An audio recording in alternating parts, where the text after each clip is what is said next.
made way too much money last Okay. year from YouTube since it was like around $1,000 a month. So over $1,000 from that. And then I was trading stocks and crypto. I cashed out over $50,000 from that. You cashed out And then, 50,000?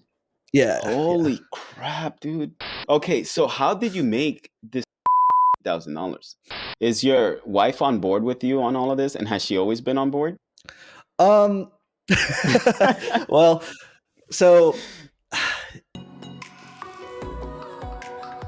What is up, guys? Jason here. Welcome back to the channel in our series, Nurses to Riches, The Road to Fire. Today, we're going to heavily focus on finance. We'll talk to a nurse named Brian who has two side hustles. One is real estate and a YouTube channel where he used to talk about stocks and cryptocurrencies. However, he now teaches financial skills to nurses, and we'll talk to Brian about his job, how much money he makes, and how he manages his money. We'll also talk about his side hustles, his net worth, and how much money he has left over after paying all of his expenses. So, Brian, where are you from and why did you decide to become a nurse? Hey, Jason, thanks for having me on the channel. I am from New York. And what was the second question? I'm just so Why did excited you that decide to become a nurse?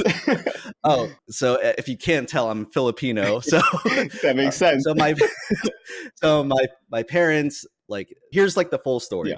My parents, Filipinos, both of them, they came here, worked as nurses, and when it was time for me to go to college, they were just like, I told them I don't know what I want to do. They're just like, put nursing on your major for any of like the SUNYs here, and then if you don't like it, just go on and do something else. But by the time I said maybe I don't like it, was like sophomore year. I already went through 2 years of schooling, 2 years left. That means I would just finish while everyone else is still trying to figure out stuff. And then I finished with my degree, and then from there I was like, why stop there and just get the job and find the stability that they kept preaching as typical Filipino parents. And when was this? What year? I graduated in 2011. Oh, okay. So you've been a nurse for what, 12 years, right? Like 12 years? Yeah. Yeah, 12 years. Dang, it's been that long. I know, right? I say the same thing to myself all the time. I've been a nurse since 2012 and I still can't believe it. Time flies, right? It does. Especially over the last couple of years. It seems like it's just going faster and faster. The last few years is just a blur, Right? especially with like the pandemic and all that. Absolutely. I know. I agree. And okay, so where did you start working and where do you currently live? So I live right outside of New York, well, in the suburbs outside of New York. Okay. But then my first job was, since I didn't get any hospital job right away, I ended up working at like a subacute care facility that specifically took care of developmentally disabled population, which I actually, for some reason, loved, because all the residents there were so just like purely joyful that you're helping them kind of thing. But then obviously being super local and the pay wasn't that great, like getting maybe $1,000 every 2 weeks. And then after that, since my parents, like I said, are both nurses, they were working at Mount Sinai at the time, so they got me in there. Mount Sinai. You're the second nurse that I've interviewed who's worked at Mount Sinai. And you know what? Monica, Yeah. my wife, she actually used to work there also. Small world. Yeah, We probably crossed paths at some time.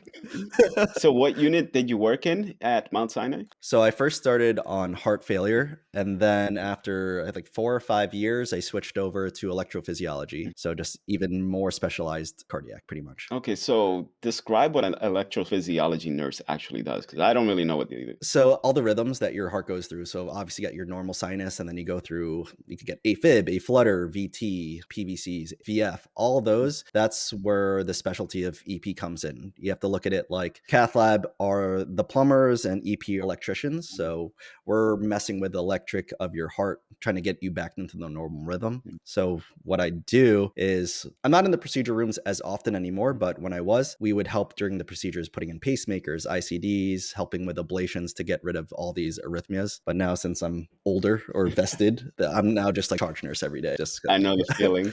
It's better. That's a little bit better. That's the beauty of being a seasoned nurse. It's the fact that you get to choose where you want to work and what you want to do, right? Exactly. I still go in the rooms and stuff. I love doing that because you work so closely with the physicians, so you're like on first name basis with everybody. Anesthesiologists, you're with them, and then the techs. Everyone is like, you could just see how the team should work. Whereas like if you're on like a regular unit, probably like where I was working before, everyone's like you're on your own kind of thing. Just get to the end of the shift. Where this one is like, you just got one patient that we're working on. Everyone's there for that one patient. Super teamwork. Let's do what we have to do and on to the next one. So what does your work schedule look like? So it's 3 days a week usually, since we don't have weekends or holidays, but they're 12-hour shifts. So that works out really well. And like technically you're supposed to have like a fourth day. For some reason, it's like a terrible. Yeah, but being able to work 3 days a week and not have to work the holidays is pretty nice. Oh, it's huge. Yeah. Very huge. Especially when you have kids, right? Yeah. I have two kids. Like one is a little like 2.5 and the other one's like 11 months. And the whole like, we rely on like my parents and like family members to babysit, but when they can't, knowing that me and my wife are both nurses and we could split up our schedule, so someone's always home, we don't have to pay for babysitting, which saves us a lot of money, but obviously it kills our like energy and time.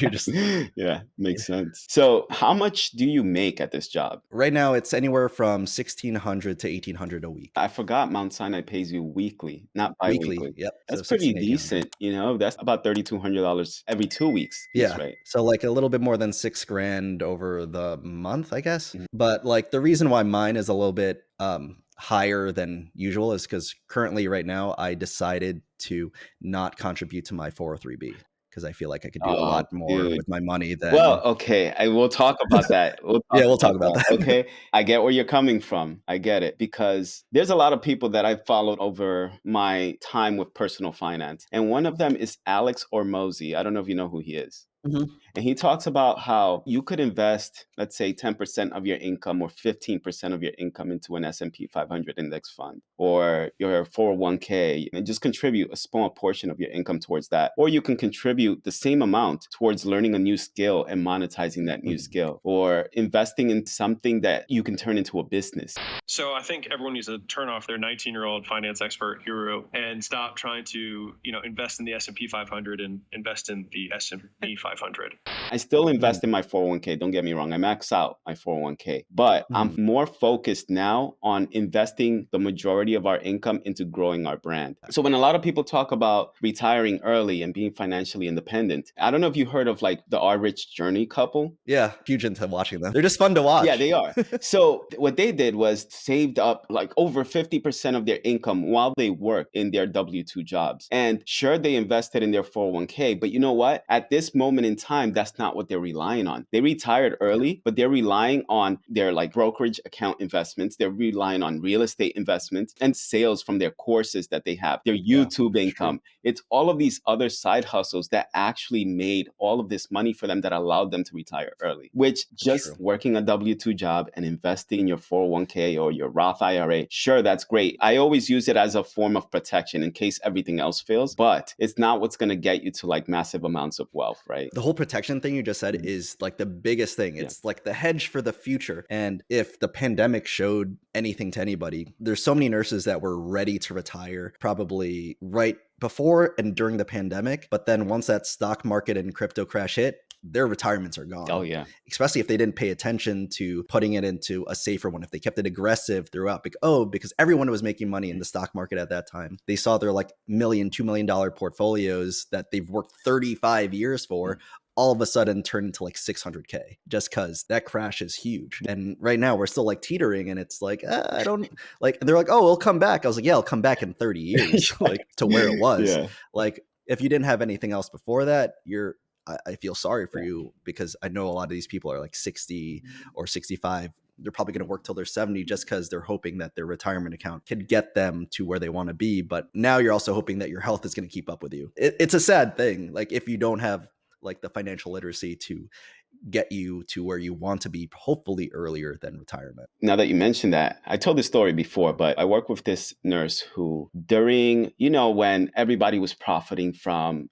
the stock market and cryptocurrencies, she thought it would have been a good idea to not pay taxes on her paycheck and go completely exempt the entire year and use all of her extra earnings to put it into Shiba Inu coins. So just imagine what happened when all of that tanked. Okay, she owed about $80,000 in taxes. She made over like 300,000 or something like that. So she owed over 80,000 in taxes. And on top of that, she lost all of her earnings from her Shiba Inu investments. So now now at this point, what she has to do is pick up as many extra hours as she can so that she can pay back the taxes that she owes. Texas. Yeah, because selling her Shiba Inu coins wouldn't get her anywhere. So she has to do it some other way. And the only other way is for her to just pick up a lot of overtime. So she is always at work now trying to pay back those taxes that she owes. And like, I'm not gonna lie, a lot of my wealth Mhm. was like swing trading, all those like, Yeah. I'm not gonna curse on the channel, but like poo coins pretty much. Yeah. Because it was so easy to make money, but I was making a lot of money off it. But if they ever did drop to like infinite zero, that means you can't sell it. So there's no liquidity. So you can't even tax loss harvest anything. So you're just stuck with a crazy tax liability if you can't negate the losses Exactly. that you probably had. Yeah. And that like that story, Yeah. that sucks. That really does suck because Yeah. that hurts.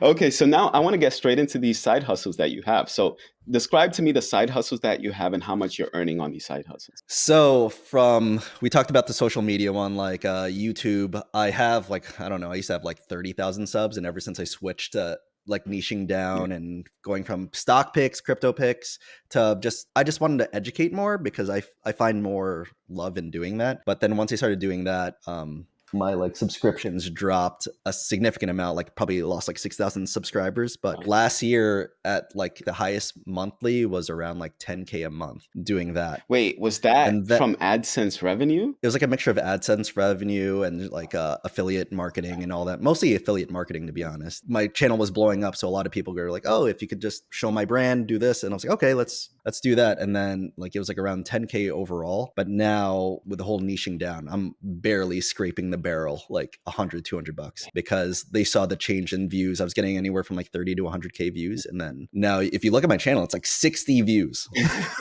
Okay, first I want to mention the reason why you blew up so fast is because, and I see it now, a lot of people say that I'm blowing up fast, but I don't feel it. I don't feel it at all because I look at other people in the finance space and I'm like, damn, they're really blowing up, right? So I see people like I mentioned before we started recording, people like Joshua Mayo and even nurses, right? There's some nurses that are talking about finance now. And one of them is, I don't know if you've watched her videos, but it's called Journey with the Hintons. And Oh yeah, I have. she's always talking about this side hustle, that side hustle, all these side hustles that have nothing to do with nursing. And she's not catering to nurses anymore. She's just talking to people who want to make money. And people are so obsessed with wanting to make money the fastest way possible. Fastest way possible, dude. Right? And if you really wanted to milk it and you really wanted to make a lot of money and not really truly be passionate about educating people because you really want people to succeed in life, then you could just make a ton of videos about side hustles and eventually blow up, right? Just like all these other people. Because that nurse in Journey with the Hintons, she was a nurse practitioner before she started making these finance videos. And she's making like 60,000 plus per month. It's insane. And like that's the thing. That's so I'm not gonna lie. When I was doing like the stock picks and crypto picks, and I was just looking for whatever's trending the most. Yes. And I would make videos on them, giving my thoughts on it. And did it fulfill me? Absolutely not. But did it fill my pockets? It sure did. Yeah. And then I did not, to be honest, I did not like the feeling of making money off that because then I was like, oh man, I'm giving stock picks and I'm also investing in some of them, but it felt weird doing it. And it's not something that I wanted behind my name anymore. So I was like, nope, I just want to teach how to do this the proper way. And nursing is the most honest profession. So I wanted to bring that back to who I am as a person. So that's why I wanted to just educate a little bit. So aside from this YouTube channel, what else do you do? What other side hustles do you have? So I started a real estate business where I'm starting to buy rental properties. I only started that last year. So now I have 2 rental properties and trying to double that every year as we go, because obviously when the money was coming in, I put a lot of money aside for taxes and a lot of money to the side for investments. And whether it be like stock market or real estate, I chose real estate because obviously when you make more money, you pay more taxes. And when I talked to my accountant, they're like, the best way to hedge against income is real estate because you could technically depreciate a whole house and make it look like on paper that you have zero income. And then you pay the least amount of taxes possible. And that's the play. Even though I'm not making as much now from side hustles, at least I have the real estate too. When it does happen again, I'm already hedged against taxes. And I feel like that's another part of like that money game that we were like talking about earlier. It's beautiful because when you own real estate, your tenants are helping you pay down the mortgage, of the property if you Mhm. have a mortgage. You're earning money through your tax savings because of the depreciation. And on top of Mhm. that, the interest that you pay on your mortgage, you're also saving money on that. And Mhm. the value of the property continues to go up while you're building Yep. equity. So it's just so many Yep. ways. You're like triple dipping Yeah. your net worth on that. That's the beauty of It's real estate, huge. man. And I've always wanted to get into real estate. And my goal is that once we start earning a lot more money from this YouTube channel, is that we're going to put some money aside so that we can invest in real estate. Yeah, How much, that'd be a good thing. okay, so how much are you earning from these properties that you have? So the properties right now, one is currently vacant.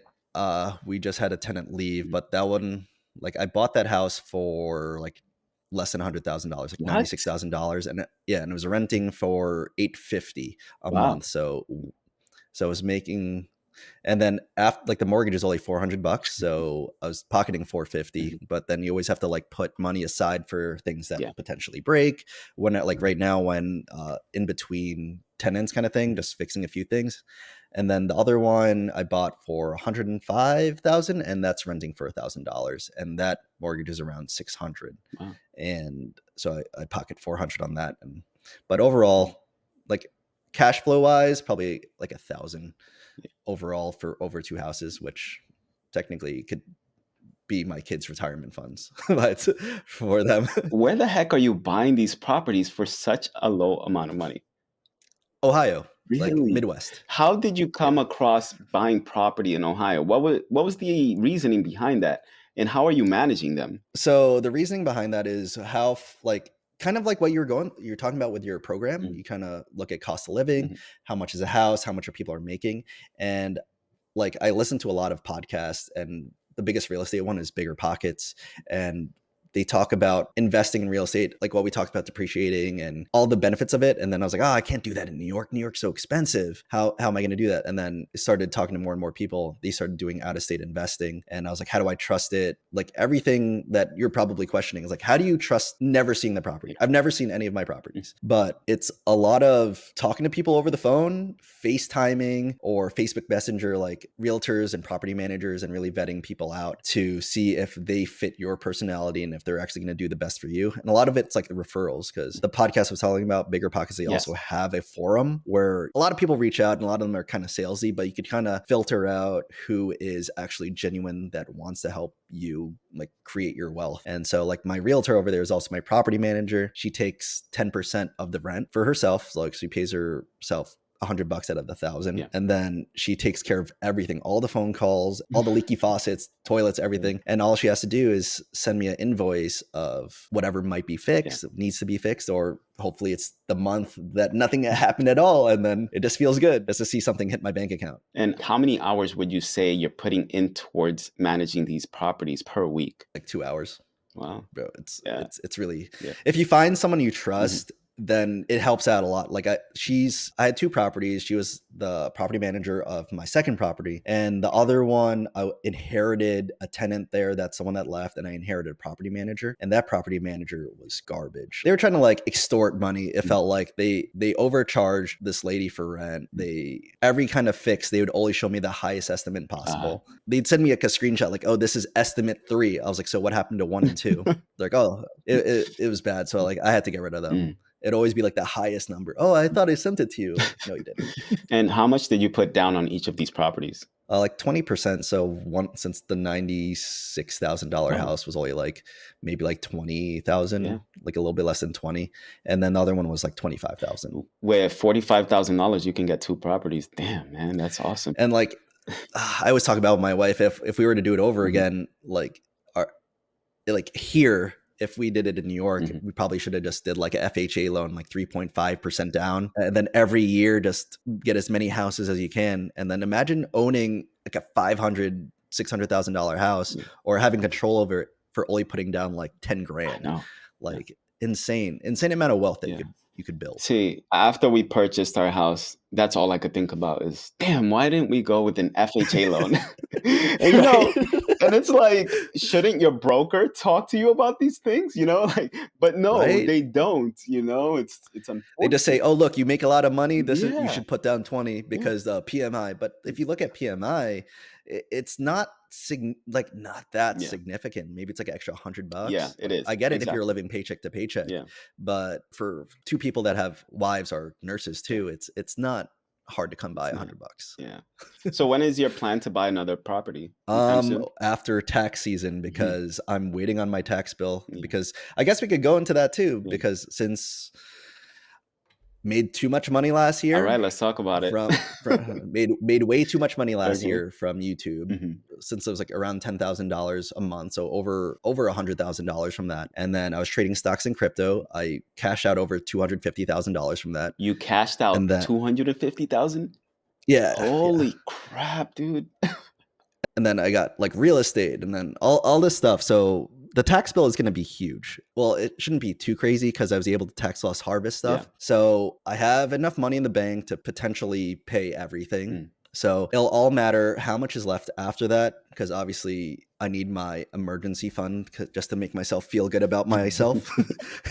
and then making sure I have emergency fund for that. I have to make sure that each business bank account, like the one for real estate, has its own emergency fund. And then whatever I want to do for my YouTube and social media, because obviously I'm not making enough from it. If I need to spend on equipment or anything that might help me with like getting it back, I need to put money in there. Yeah. So after all that, then I'll see what I'm going to go for. But I also have a HELOC on my primary residence of like $150,000 that I could use to buy a house, and then that'll pay itself back. Yeah. I won't even have to dig out of my own pocket for that. So that's about To pay that HELOC $400,000 right there that you've got. Shoot. And then not including the W-2 of me, and then me and my wife file Yeah. tax together and her W-2 as well. So you could technically say, You guys made like 600,000. yeah, you can technically say that. I look at my bank account. Where's all the money gone? Yeah, I know the feeling, man. I know the feeling. Jeez. Okay, so how did you make this $250,000? Break that down for me. So, like I was telling you before, it was super easy to make money off of like crypto at the time. You could buy any small coin as long as you got there early enough by like being in like Telegram. That's how like most crypto things are, like Telegram. You be in that, kind of see if it looks like you're at the beginning, and then you just have to be not greedy. And once you see like that crazy spike, you sell. That's really, so I did that for like a lot of them. For my biggest one is like I put like maybe $1,000 in, and it came out with like $100,000 off of it. So it was like Wow. it was like one of those simple rocket ship ones. When Yeah. everyone's saying to the moon, Yeah. I literally somehow got on some like coattails and rode something to the moon. Like, so like obviously it's not sustainable because it's not going to. It's very speculative, right? Super speculative. More than half of them go to zero after like the first month. So if you're in it too long, consider like your friend, consider the money gone. Yeah. It's gone. Yeah. And then the other ones, a lot of stock trading, where the stock trading isn't exactly like AMC or GameStop stuff. I did a lot of like covered calls and cash secured puts. Do you know any of that? Like the wheel strategy, where it's like super low risk. Because you It takes money actually to make own, money let's type of say thing. you actually own 100 stocks. So you're doing covered calls. Yeah. Okay. Covered calls, or you have 100 shares worth of cash. And then in doing so, like the market pays you ridiculous amounts of money to do it. Like I'm doing it right now with like Tesla, and you're making like 4% a week. So at the end of the month, 16%. At the end of the year, you're up like 160% on the cash. Is your wife on board with you on all of this? And has she always been on board? Well,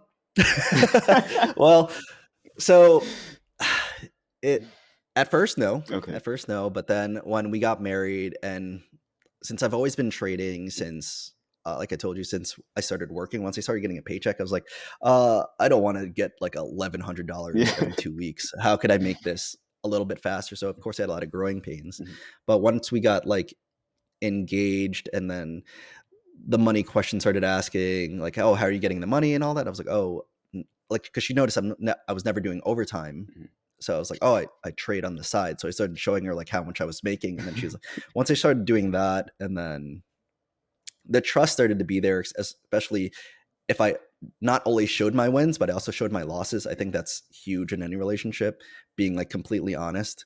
Be like, yeah, I was up like say 10 grand, but then I also lost 7 grand. So we're net 3, or this month I was negative. But I think it all just comes with honesty, and then just showing what you're doing. And then now she's fully on board with everything that we've been doing, especially with the taxes stuff. Like like obviously like that hurts her heart knowing that we used to get like 5 to 6 grand back in Yeah. taxes, and now we're gonna pay like 40 grand. Yeah, So but you're paying because you made a lot. So yeah, it's not exactly. like some people they're so excited to see a refund, but they're making a Yeah, lot that was less. just a free loan to the government. Exactly. Exactly. So what is the highest value of all your investments at the peak? $3 million. Oh God. I can show you. I'll send you a screenshot. I'll Okay. send you a screenshot of it. It'll hurt. Oh man. And It how hurts. long did you hold on to it before you realized, okay, maybe I should sell it? Like 2 days too late, like Oh, a week too really? late. Wow. Yeah, like once that crash happened, Was I was this at work Doge? and What was this? no, there was like Shiba Inu, there Oh, okay. was like Saitama, Oh. there's like all these like coins that like they're still doing okay, Mhm, but they're not anywhere near those all-time highs. mhm. But the thing that sucked is like I said, I'm charge nurse all the time or Yeah. I'm in the room. And sometimes I just didn't have my phone on Yeah. me. And like I don't want to be on my phone like that all the time. Mhm. But then I hear all my like physicians and all my friends, oh my God, everything's crashing. I was like, where's my phone? Where's my phone? And then I started seeing, I was like, oh my Oh, God, man. where'd my money go? Yeah. But like it's like I feel like that's the biggest thing. It's not your money until you cash out Yeah, kind of thing. It's exactly. never yours. Yeah. It's just a number that makes you feel good. It's like Like that hurts. I know Graham Stephan interviewed this one guy before Elon Musk did his Saturday Night Live appearance, Mhm. and he had, I think, over $2 million in Doge at the time. He had only invested like $100,000, but I think it was his entire life savings. And Mhm. he's telling Graham Stephan, I'm taking it to the moon, holding on to Yeah. his cryptos. Holding Great. on for dear Yeah. life. Yeah. And then Elon Musk went on Saturday Night Live, and right after he finished that episode, Doge just tanked and Yeah. continued. And now I believe his coins are worth like, I don't know, like $150,000, maybe less than that. But had he sold at the time, he would have been worth, over $2 million. If I sold, I wouldn't. I probably wouldn't be working as a nurse I anymore. know. You'd have all of that in real estate right now, man. Okay, so now we know that you could have retired with $3 million. Let's talk about your net worth. Do you know what your current net worth is? Like currently, it's around like a little bit over 500,000. Okay, and Yeah. what does that consist of? So the real estate and stocks and yeah, real estate, stocks, crypto, all of that put together minus all the debt is around like 500,000. And how much do you pay per month on all of your expenses?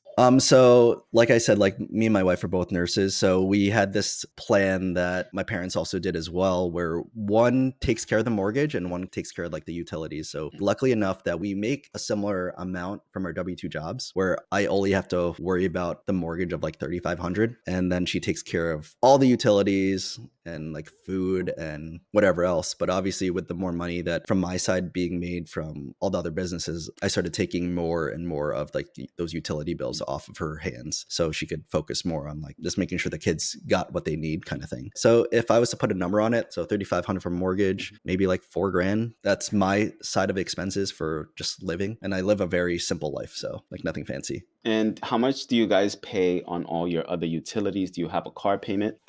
So utilities wise, probably around like another 3 grandish because electric, heat, water, and we just bought a truck. Like we don't, other than mortgages, we didn't have any debt until we just bought a truck, but that's also a business expense as well. Mhm. Like it's half personal, half business. So, which is crazy too, because when we were asking for interest rates, even though I have just under 800 credit score, my wife has an 832, the interest rate was Oh 7.7%. man.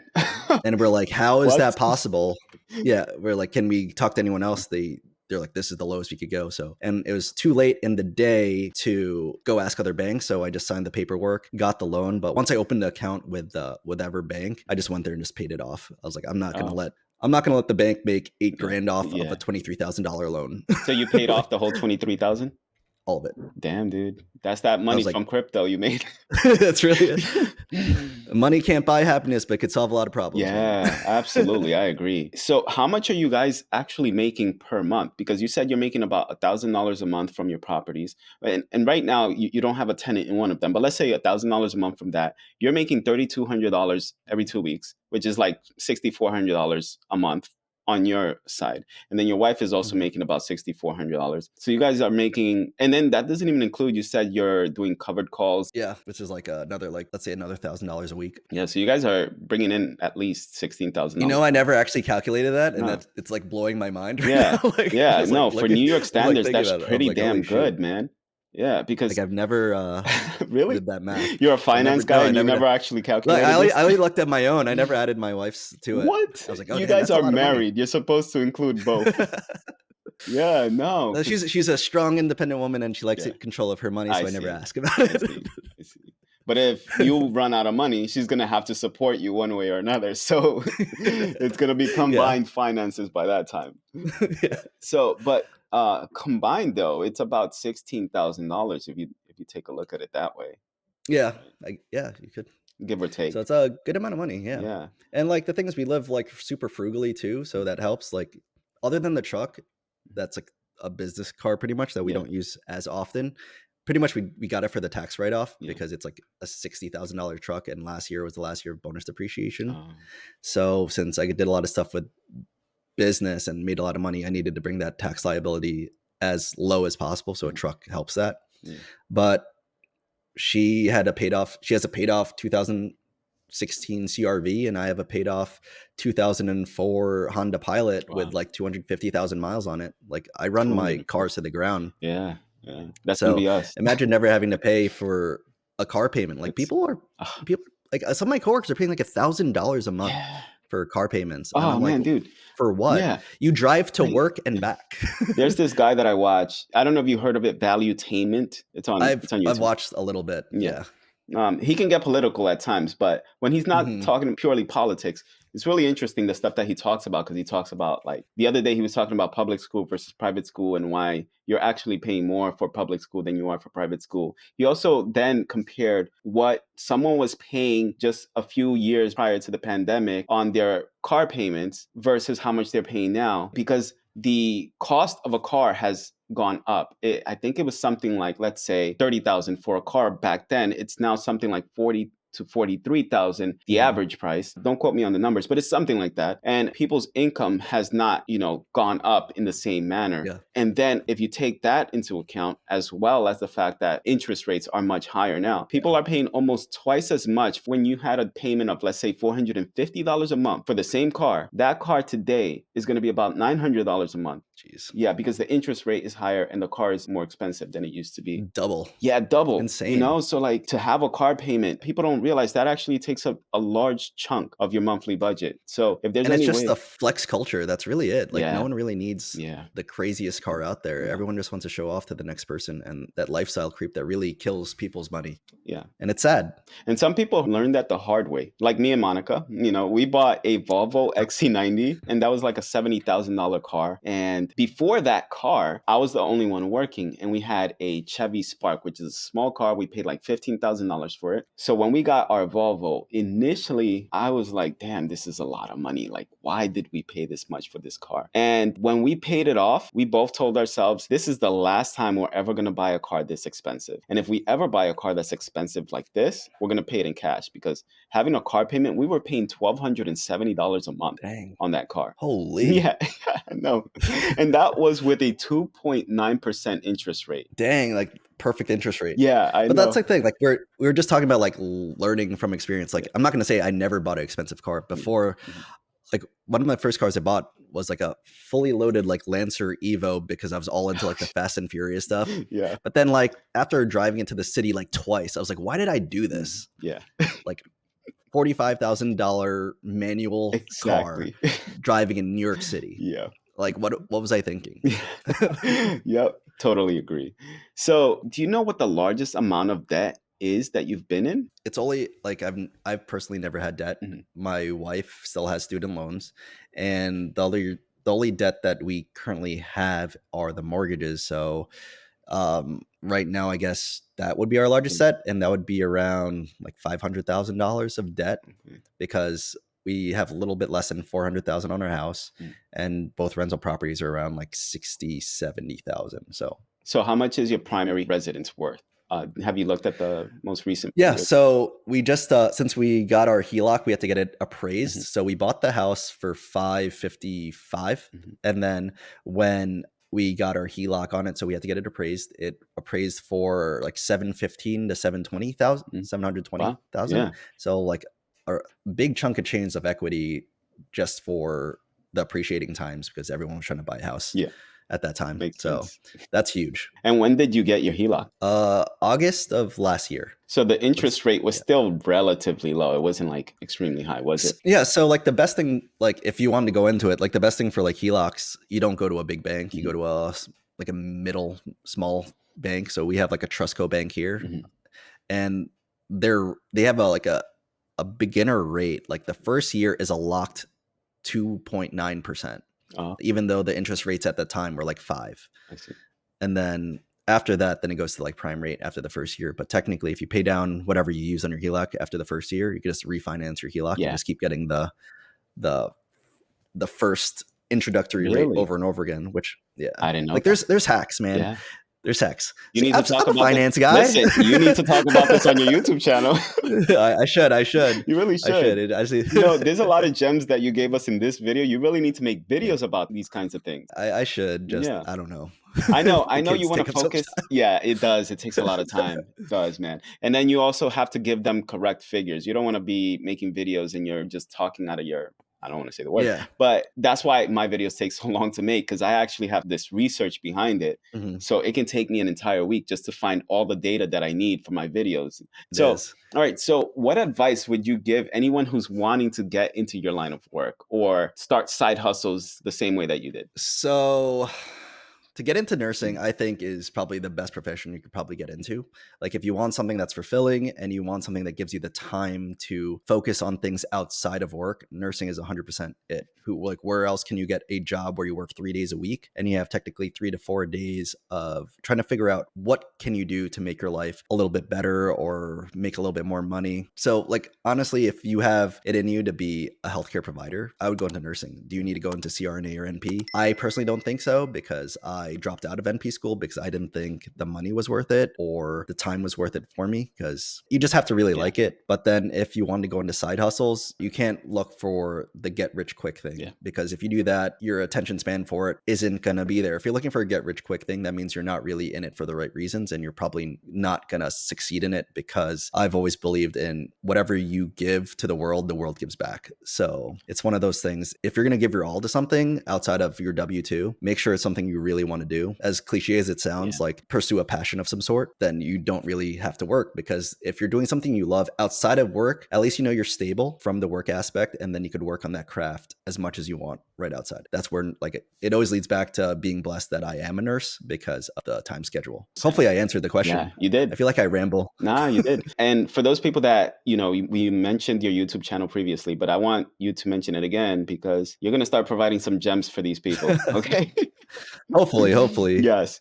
I did look at some of your videos and you do have some interesting topics in there, but I want you to expand on some of those topics, because I would suggest that you make slightly lengthier videos and go really in depth into some of these topics. I mean, you could even read articles if that's what it takes, like read some articles to illustrate your topic. That's true. Because I do see that often, especially with that Valuetainment channel. He started doing that a lot. How he gets his material is he subscribes to the Wall Street Journal, and then he'll just talk about all these topics that are on the Wall Street Journal, and he'll literally just read like the entire article or like parts of the article, and then he'll expand on it, which is, if it just find articles you're interested in and that know the topic. Go into it. Exactly. Yeah. That's smart. I appreciate the tips. Yeah. It's what I do. Yeah. All right. So tell everybody what your channel is so they can find you. So on YouTube, it's Brian Makes Benjamins. Super simple, all one word. Same thing on Instagram. All right, guys, that's it for this video. If you enjoyed this video, hit the like button, subscribe to this channel, and make sure you watch our previous Road to Fire videos, because I'm sure you guys are going to love those too.